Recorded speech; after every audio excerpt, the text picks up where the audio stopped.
जो मेरी पार्टी है रिपब्लिकन पार्टी ऑफ इंडिया, जिस पार्टी की स्थापना डॉक्टर बाबा साहब अम्बेडकर जी ने की थी,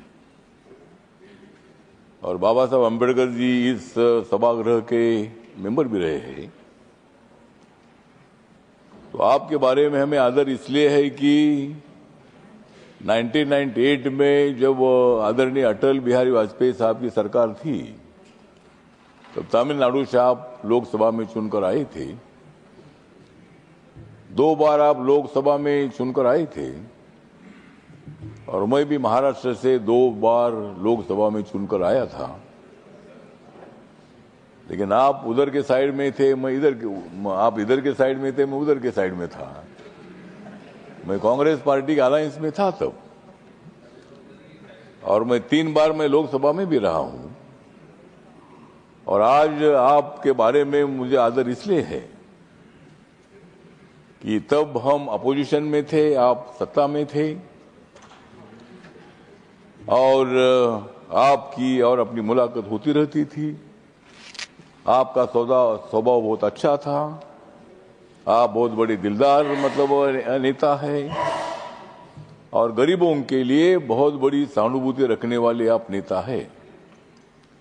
और इसलिए आज मुझे लगता है कि आज मेरा बहुत ही खुश है मन, आज मेरा बहुत ही खुश है मन, क्योंकि राज्यसभा के चेयरमैन बन गए हैं पीसी राधाकृष्णन।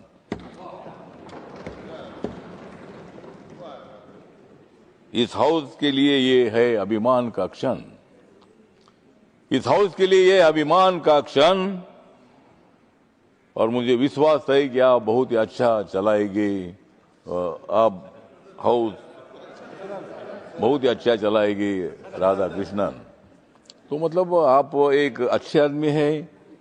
महाराष्ट्र में जब आप राज्यपाल थे, गवर्नर थे, अनेक बार मैंने आपकी भेंट ले ली थी, अनेक बार अनेक विषयों पर मैंने चर्चा की थी। और आपके दिल में महाराष्ट्र की जो स्लम में रहने वाले लोग हैं, ऐसे स्लम में रहने वाले लोगों को पक्का मकान मिलना चाहिए, न्याय मिलना चाहिए, भूमिका आपकी हमेशा रही है। मुंबई को सुंदर बनाने के लिए एज ए गवर्नर आपने बहुत ही कदम उठाने का काम किया था, और मुंबई में बाबा साहब अम्बेडकर जी का एक बहुत ही बड़ा मेमोरियल बन रहा है, जहां बाबा साहब अम्बेडकर जी के स्टैचू की ऊंचाई 350 फीट की है। वहां भी आप आकर वहां उसके वो काम चल रहा हो तो आपने देखा था। और बाबा साहब का स्टैचू जो है, सरदार वल्लभ भाई पटेल जी का स्टैचू तो सबसे ऊंचा है, लेकिन उसके बाद पूरे देश भर में सबसे ऊंचा स्टैचू कौन सा होगा तो बाबा साहब का है। और ये हमारे माननीय नरेंद्र मोदी साहब ने उसका भूमि पूजन भी किया था, और बाबा साहब अम्बेडकर जी का स्टैचू अभी बनने जा रहा है, उसका लोकार्पण भी होगा। तो महाराष्ट्र के अनेक प्रश्नों को न्याय देने के लिए आपका बहुत ही बड़ा योगदान रहा है, और इसीलिए आप इस हाउस में आए हैं। और मुझे पूरा विश्वास है कि यहाँ आप जो हाउस चलाने के लिए, वैसा ये हाउस चलाना इतना ज्यादा कठिन नहीं है। लोकसभा में ज्यादा हंगामा होता है, लेकिन यहाँ हंगामा होता है लेकिन थोड़ा थोड़ा होता है, और इस हंगामे को रोकने की जिम्मेदारी आपके ऊपर है। हंगामा होना चाहिए, लेकिन हंगामा जाकर बाहर करो, इधर हंगामा क्या करना है? हंगामा करना ही है तो यहाँ मत आइए। अगर हंगामा करना है तो उधर ही बाहर रहिए, या अगर आना है तो यहाँ हंगामा नहीं होना चाहिए। होगा तो थोड़ा थोड़ा होना चाहिए, और 5-10 मिनट हंगामा करके यहाँ काम शुरू होना चाहिए। तो मेरा आपको निवेदन है कि सभी सदस्यों को, ये हमारे सभी मित्र सदस्य है, मल्लिकार्जुन खड़गे साहब के बारे में हमारे सबको आदर है। वो कांग्रेस पार्टी में जरूर है, लेकिन कांग्रेस पार्टी के साथ मेरी अच्छी दोस्ती भी रही है। आज मेरी दोस्ती उनके साथ नहीं है, मेरी दोस्ती नरेंद्र मोदी जी के साथ है। तो राजनीति में दोस्ती कभी होती है, लेकिन हम सब ने मिलकर लोकतंत्र को मजबूत अगर करना है। मुझे लगता है कि देश में खतरे में नहीं है लोकतंत्र, मुझे लगता है कि देश में खतरे में नहीं है लोकतंत्र। ये आपको देना होगा इन लोगों को मंत्र, ये मंत्र, लोकतंत्र कभी खतरे में नहीं आ सकता है।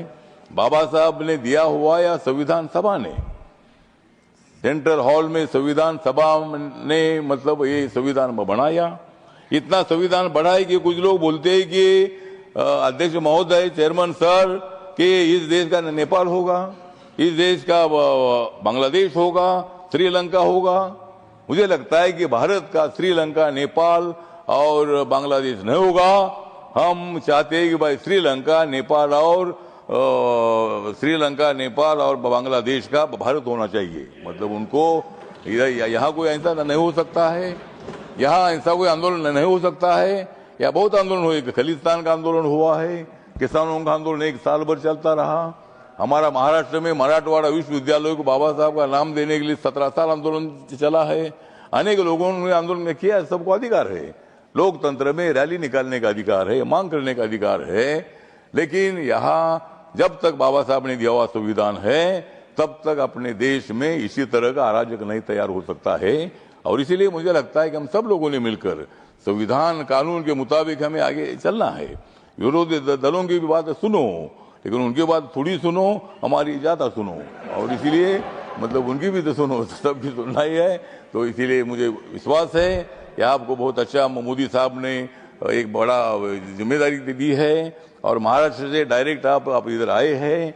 और मतलब ये हाउस को चलाना इतना मुश्किल नहीं है, लेकिन हम आपके साथ हैं। आपको डरने की क्या बात है? इसीलिए मतलब हाउस अपने को अच्छा चलाना है। और हमारे मल्लिकार्जुन खड़गे साहब का भी कभी कभी सुनो। हाउस अगर अच्छा चलाना है तो अगर कुछ बोलना चाहते हैं तो उनका भी हम सुनने के लिए तैयार है। और हम सब लोगों ने मिलकर हाउस को अच्छा चलाना है, यही मेरी अपेक्षा है। आपका मैं धन्यवाद करता हूं।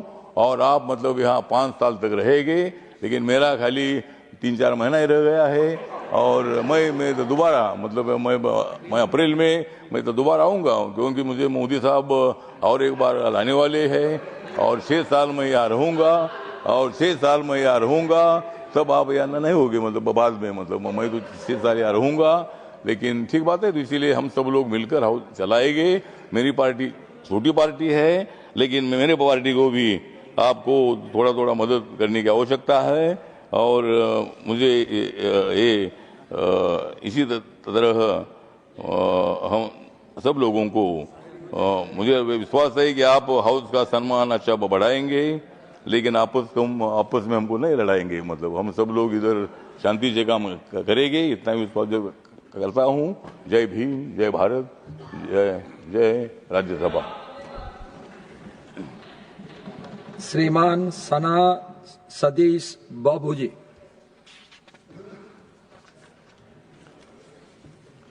Honorable Chairman Sir, on behalf of Telugu Desam Party and my Honorable Party President Chief Minister Nara Chandrababu Naidu and Party General Secretary Nara Lokesh ji, we are warm welcoming you and hearty congratulations as the Chairman of Rajya Sabha. Sir, as a Chairman of this Council of States, you hold the critical responsibility to guide this House, sir, which is the voice of the Indian states, firm and deep legislative scrutiny, sir. The Telugu Desam Party is confident that with your extensive experience and commitment to impartiality, sir, you will skillful guide to our proceedings, uphold dignity of this House, sir. On behalf of Telugu Desam Party, under the leadership of Chandrababu Naidu, we assure you our complete unwavering cooperation, running the House smoothly, effectively, serve the people of India, sir. Thank you, sir. श्रीमान वीरेंद्र प्रसाद बाईस। Thank you, Honorable Chairman, sir. It is our honor to have a personality like you as the Chairman of the upper house of our country, sir. Sir,